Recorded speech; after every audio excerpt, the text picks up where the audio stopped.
In 2010, a program entitled "Did We Really Land on the Moon?" was broadcast on television. Professor Thomas Jackson thinks it's time someone spoke out on this topic. He's with us today. Professor Jackson, welcome. Good morning. The program in question tried to prove that NASA faked the photos of the first moon landing in 1969. It was said, among other things, that the astronauts wouldn't have survived in the heat of the moon's day. How will you comment on that?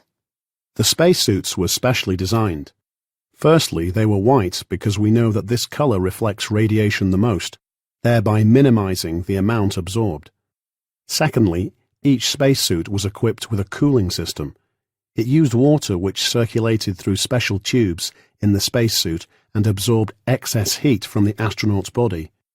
In this way, the astronauts' bodies never got overheated.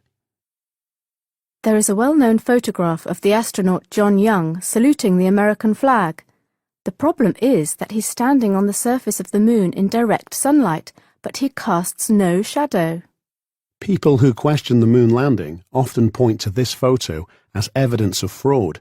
However, it's unreasonable. Young's shadow is clearly visible on the ground below him and to the right. Why isn't his shadow attached to his body? The answer is simple. Young was leaping, and when the shutter was released, he was elevated 2 feet above the ground. Some people claim that the rocks supposedly collected by the Apollo astronauts on the moon were actually manufactured by NASA in a laboratory on Earth. This is utter nonsense. The rocks are without doubt of authentic origin.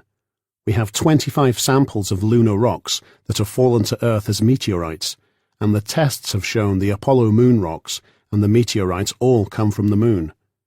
Besides, Earth rocks are younger than the moon rocks collected on the Apollo mission. The moon rocks have been determined to be about 4 billion years old.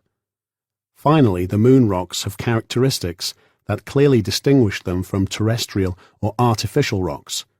Taking all this into account, the moon rocks couldn't have been found anywhere else but on the moon.